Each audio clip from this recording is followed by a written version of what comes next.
know that you were expecting 2, but you'll have to settle for less. Mackay is in Rockhampton. So alone, I will address. And I know what you are thinking. It's that young Thompson chap. Could things get any worse? And then the realisation. The whole damn thing's in verse. Come one, come all, who walk or crawl, on legs, however many. Come even bug and fish and slug, who find legs they haven't any. The sorry tale I'll tell tonight deserves cross-species hearing. My warning call concerns us all, for it is doom that we are nearing. Tonight we've come, gathered as one, every husband, son and daughter, and mothers too, and you know who, in this wondrous club, like in a tub. Aye, there's the rub, the tip, the nub. We're here to talk of water. Water pure, water bright, has brought us all in here tonight. Not to bathe or shower or shave, but to speak some words, to have a rave, as we have done since we left the cave. Learnt to walk upright and to behave, however born, both knight and knave. We now discuss the thing we crave, and which soon may not be there. Water. Water is more than you think, more than a bath, more than a drink. Not just the stuff that's in the sink, which you embubble with liquid pink.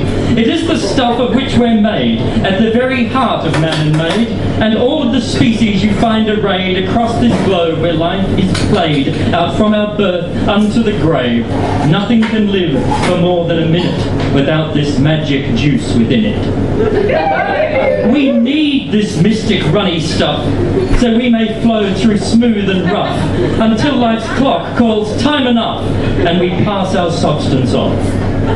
But though essential to all beings, the trillions of tiny teeming things who make this wondrous earthly orb, who drink and pump and each absorb their allotted drops their daily need, whether mammal, squib or sprouting seed, and despite what you might sometimes read, and despite our species' endless clout, there's every chance we will run out. Exploding populations put the planet under stress, and with each newborn bubbly bud, supplies grow less and less. Less for trees, for geese and bees, for lowly cells, for yous and me's. But it isn't really the water's fault. It might be great, but it can't halt our ever-expanding numbers game. Though we may grow, supply is the same. The basic problem we all now face, to our ultimate disgrace, is that all of us, both you and me, have drunk more than our share. Like Mother Hubbard of children's rhyme, we very soon may face a time when, if we go our normal ways, in only a few hundred days, we'll find the water closet bare. And so tonight we've heard some singing. We've all joined in, the rafters ringing with protest, memory and noble hopes that our land won't end up on the ropes. But how did we get here, our ranks risking thinning? Let's look right back to the beginning. In the beginning, before the time when the planet brought forth people, there was but water and a bit of slime. Then fish began to creep up.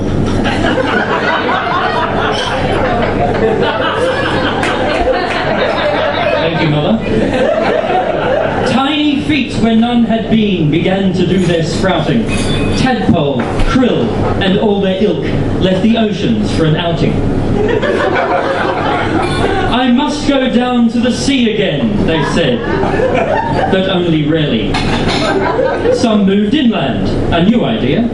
Some left the seaside only barely. And though from the waters they emerged, they never lost that true connection.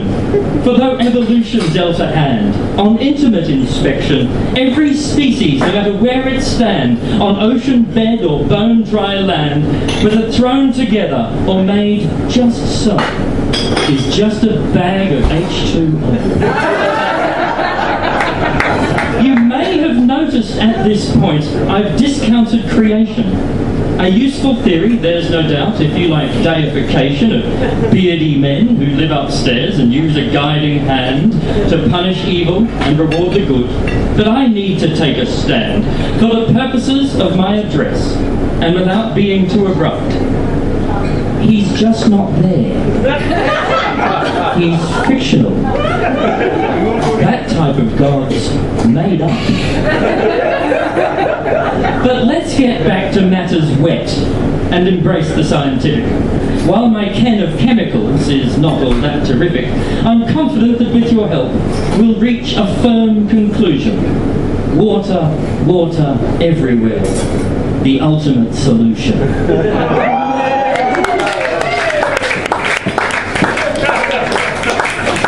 Water is the stuff of life. Come join in the immersion.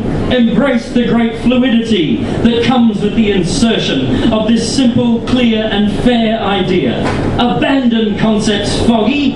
Let's get down and dirty and then emerge all bright and clean and soggy. People kind eventually came to walk upright across the earth. People, as they do, gathering together, giving birth, etc. Then towns and stuff were cobbled all together, and everybody had enough and there was lots of lovely weather. There, that's the first few centuries quickly taken care of, although I'm sure that there were a few other things of which I'm not aware of. Wars and famines, princes, battles, a few significant inventions, kingly squabbles about nothing much, the standard human pretensions. The rich got rich, the poor were poor, and on ad infinitum. Everybody had lots to do, lots of battles for those who'd fight them. And while I could easily prattle on for hours about history, why bother, you might well now think. What for? Another mystery. But there is a point to all that's past, a kernel to my rave. You see, while this was going on, the people rarely bathed. We've become too used to being sluiced, is one interpretation, harking back to a time just this side of creation, when washing one's all, both big and small, all togethers, was not often done. In early times we covered up our nethers. While white men fought with steel and fist across the English Channel, they had no time in murky mist to go groping for a flannel. The blue-tinged Pict did not expect to wash for doing battle with steel-clad Roman legionnaires who smelt like lazy cattle. Arrayed in ranks, they said, "No thanks" to expectations soapy. Well-washed weirdos was their response.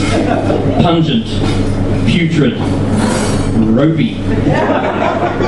Horrid waftings drifted down as they straddled half the planet. Stylish, yes, but scented with a dab of decomposing gannet.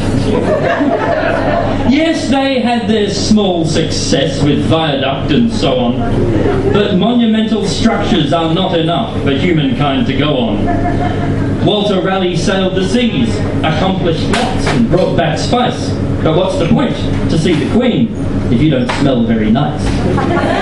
He gave QE1 a potato and launched 1,000 bangers. But she caught a whiff of his smelly pits, the worst of courtly clangers. He threw his jacket on the ground and got the thing all muddy. His windswept hair, his tiny beard, his complexion bright and ruddy, all might have been enough for bards to commemorate in song. Noble bearing, sharpish sword, but God, man, what a pong!